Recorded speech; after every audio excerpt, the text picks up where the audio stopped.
An isoquant shows the various combinations of inputs that produce a certain given level of output. When we draw an isoquant, we draw all the combinations of labor and capital in this case that produce a fixed quantity of output. So when we choose that quantity, we are essentially choosing which isoquant we draw. So let's draw an isoquant. For example, we could start by just picking a point and drawing all the combinations of inputs that would produce the same level of output as that point. So for instance, we could pick 20, 20 and check what level of output that would produce. 20 units of labor and 20 units of capital would produce a quantity which is equal to 20 to the power 1/4 times 20 to the power 1/4, which is equal to 400 to the power 1/4, which is equal to 20 to the power 1/2. So we are going to draw an isoquant that corresponds to a quantity level of square root of 20. And that means we know that 20 square root will equal k to the 1/4 times L to the 1/4, because that's the production function. So quantity equals this, the production function. So we can raise both sides to the 4th power. So let's square both sides twice, and we get 400 equals k times L, and therefore k equals 400 over L. So this formula allows us to plot any number of points on this same isoquant that 20, 20 is on. For example, we could plug in L equals 10, and we would get 40, k equals 40, 400 over 10 is 40, so this is another point on that isoquant. Or we could plug in 40, and then 400 divided by 40 is 10, that's yet another point. Or we could plug in 5. If L equals 5, 400 divided by 5 is 80, so this would be yet another point. Or 80 and 5 would be yet another point. So we have really traced out the isoquant, and if we connect these points,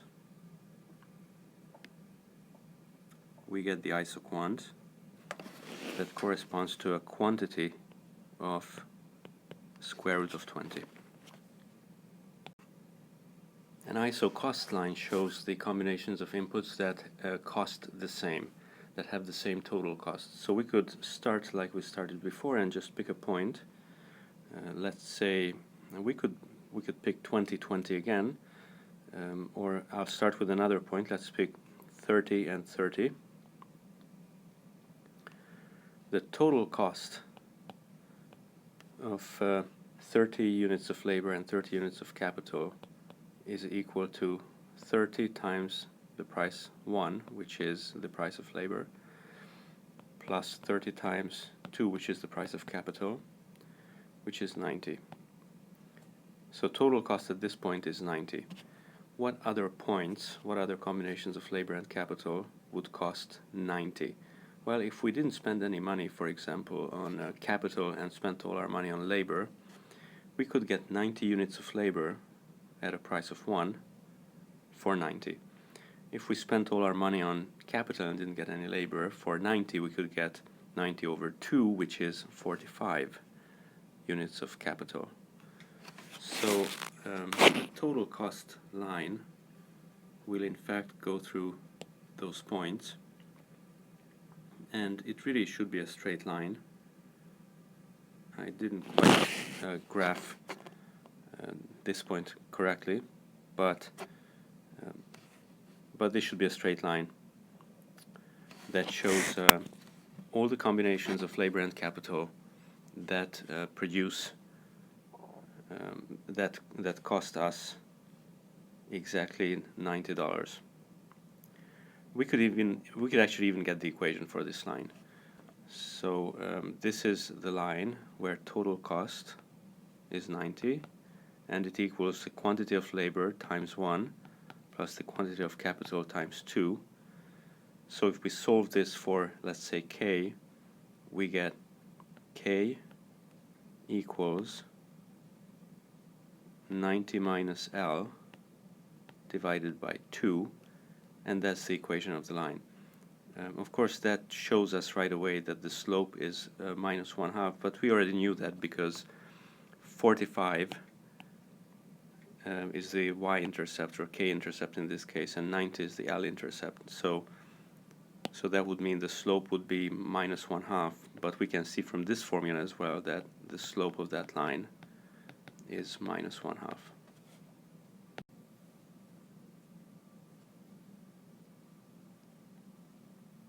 To derive the total cost function, we can go through exactly the same steps that we followed in class, using this production function and using the costs of inputs that are given.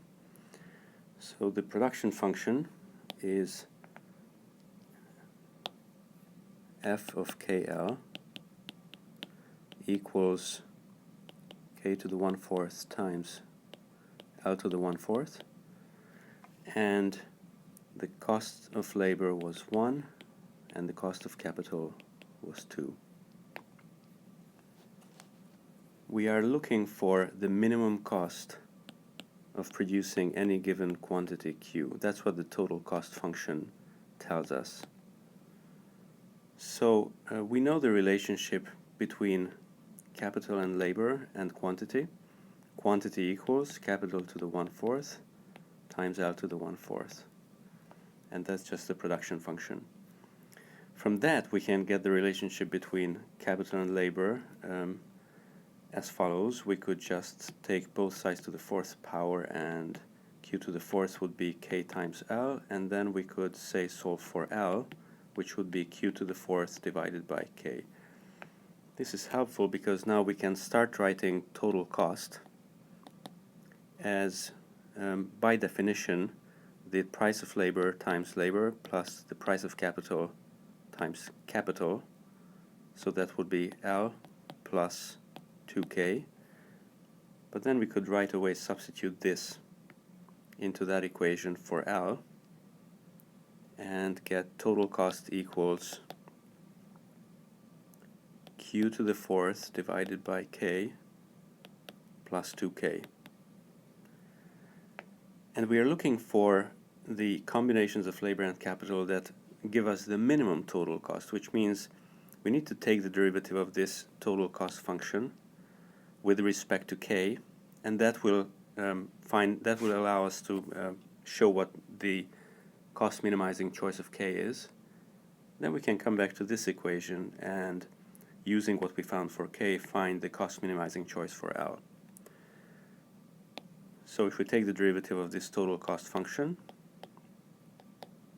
we get negative q to the 4th divided by k squared plus 2. And if we set that equal to 0 and solve for k, we get first, let's multiply both sides by k squared. We get minus q to the 4th plus 2k squared equals 0, and that means k squared equals q to the 4th divided by 2, and therefore k equals the square root of q to the 4th, which is q squared divided by the square root of 2. We can use this now by plugging it into here to get L, and L equals q to the 4th divided by k, but k itself is q squared divided by square root of 2.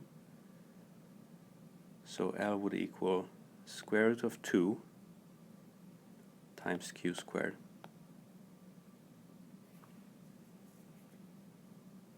Using these two formulas, now we can express total cost as a function of quantity alone. Total cost is labor times the price of labor, but the price of labor is 1. So we have square root of 2 times q squared plus capital times the price of capital.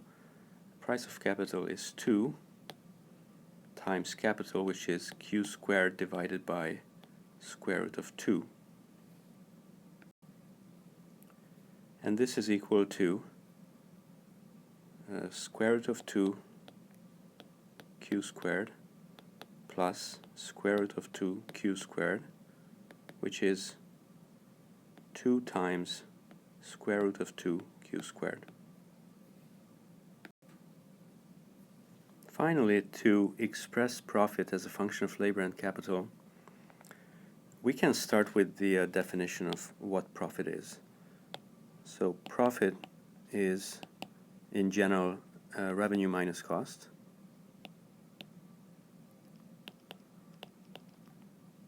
So it's more specifically total revenue, which is generally price times quantity, minus total cost. That's kind of an informal definition. So let's try to write that in terms of L and K. Price is just the price of output, so we'll keep that as P. Quantity, however, we know is L to the 1/4 times K to the 1/4, because that's the production function. Total cost is what you spend on capital, which is the price of capital times capital, plus what you spend on labor, the price of labor times labor. So that means you have P times L to the 1/4 times K to the 1/4 minus 2K minus L. That's profit in terms of labor and capital. And if you wanted to maximize that, you would take its derivative with respect to labor and with respect to capital and set those equal to 0. So the derivative with respect to labor is, of the first term, it's P times K to the 1/4 times 1/4 times L to the negative 3/4. And with respect to the second term, the derivative with respect to labor is 0, and then finally it's 1 with respect to the third term. So we want this to be equal to 0. And similarly, we can take the derivative with respect to capital, which is going to be P times L to the 1/4 times 1/4 times K to the negative 3/4. With respect to the second term, the derivative is minus 2, and 0 with respect to the third term, so we set this equal to 0 as well.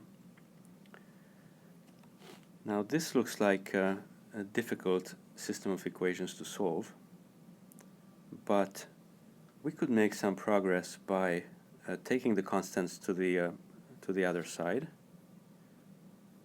and